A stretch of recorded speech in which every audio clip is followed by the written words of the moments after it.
Hello everyone, it's NotaNoobPat, and welcome to Perk Review. Today we're taking a look at the level 40 Bubba Perk, Franklin's Demise. When you are using this perk, basic attacks cause survivors to drop their items. If the item is not picked back up by a survivor within 90 seconds, the item is lost to the entity. That's just a fancy way of saying the item will be deleted from the match. Also, you will be able to see dropped items on the ground within 32 meters. This will allow you to also track the items. The items will initially be shrouded in white, but will fade to red to indicate how close they are to being deleted. The pro is that this perk will cause survivors' items to be deleted, or it will alter their play. It alters survivors' play because obviously they will be focusing a lot on getting their items back. I'll show you that in the examples. Then, this is really the only way a killer can counter keys. Normally, if I see a key, I pop on Franklin's and make sure that I find that person first to try to even the playing field. The cons are that this only applies to basic attacks.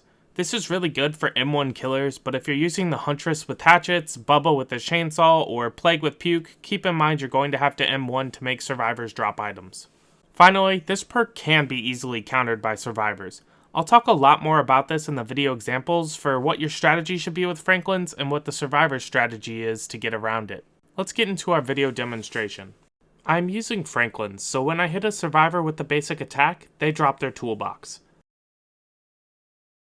You can then see the aura reading of this perk. During the 90 seconds survivors have to pick their items back up, the item will go from white and fade into red to signify how close it is to being deleted. You can see that the survivor picks the item back up. In this case, you'll have to hit them again and start the 90-second period over again. In the second look, you'll see that the item is red and it disappears off of the map. From the survivor side, this Mikey has Franklin's Demise, and the flashlight I'm holding drops to the ground when the killer hits me with a basic attack. Let's take a closer look. On the left, the survivors will get a Franklin's Demise logo that pops up that lets them know that the killer is using this perk. Then, just to the left of a perk window, there is a timer that will rotate clockwise that tells a survivor how long they have left to pick up their item. If you pick up the item within this timer, the item is yours again. But as you will see in this upcoming example, the timer is about to expire here, and you can see that my flashlight will poof and disappear into thin air. I know that this may be a bit hard to see, so I'll zoom in. Let's get into our video examples. First, I want to make a very important point. Don't use Franklin's Demise every game. Ideally, you should load into a lobby, see 2 or more survivors using items, or you see a key, then you go and put Franklin's into your perk rotation. Obviously, it makes no sense to use this perk when survivors don't bring items. In this specific game, I am facing 2 survivors with medkits and then also a key. Let's talk a bit of strategy with Franklin's. It is my #1 priority to find the person with the key first. This is because as soon as I hit someone else with an item, they can alert their teammates that I'm using this perk if they're surviving with friends. Fortunately, I grabbed the first person out of a locker so they weren't affected by this perk. Then, I get an easy hit in on this Claudette with a key, and now it's on the ground next to this rock. Obviously, since this key is a bit out of the way for the survivors, I catch one of them running back to it, and I'm going to guard it. I get an easy down on this survivor, and then I'm going to hook them. However, right before I walk away, I hear a crow and some rustling in the bushes, so I know yet another survivor is headed in this direction. As you can see, these instincts pay off as I find the person coming back for their key and I get an easy hit in. As you can see, the key is very red and about to expire. Now that I know the key is out of the way, I know the game is back in my hands. I hit this Serena and this causes her to drop her medkit as she gets on this generator. Almost immediately after kicking this generator, I also run into another survivor with a medkit and cause them to drop theirs too. I see that this medkit is red, so I come back to make sure the medkit disappears, and as I check, the survivor comes back to grab it, and I get another hit in because the survivor was coming to retrieve the item. This is just one of the ways Franklin's can alter play, as I mentioned before. Then, I hit yet another survivor with a medkit, and at this point, they're just playing hot potato with all the items on the ground because of Franklin's Demise. A little bit later, more of the same as I hit the Serena as she runs through the killer shack and she drops her medkit yet again. Later on, with the Serena unable to heal herself because she dropped her medkit previously, I can easily put her into the dying state and I'm absolutely rolling. You also see that one of the medkits right near the hook I put Serena on expires just as we get there. To finish things up, I get the final hook on Claudette. Instead of hiding in a locker and waiting for their teammate to die so they could use their key if I shut the hatch, they don't have that option, and I end up with the 4K instead of anyone escaping with the key that the survivors brought. In this example, I bring Franklin's for the sole purpose of getting rid of the key that this Survive with Friend groups is bringing into the match. I have the benefits of knowing that the survivors won't know that I have this perk until I hit him, since no one else has items and they won't be able to alert him. As you can see, I hit this Jake Park and he knows immediately that he's in trouble as he looks back to see if he can pick up his key.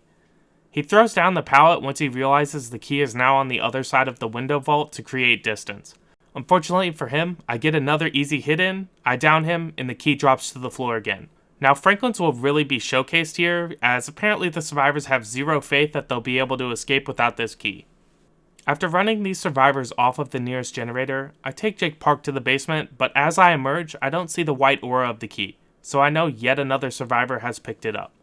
Fortunately, I find the David King who picked it up, and the key is back on the ground yet again. This is actually a big benefit that the survivor picked it up. This is because the key is now in the middle of a cornfield and it's going to be much harder to find than where it was right next to the killer shack. I'm patrolling the key area since I know the survivors are relying on the key at this point, and I see scratch marks in the area even though the survivors can't seem to find the key.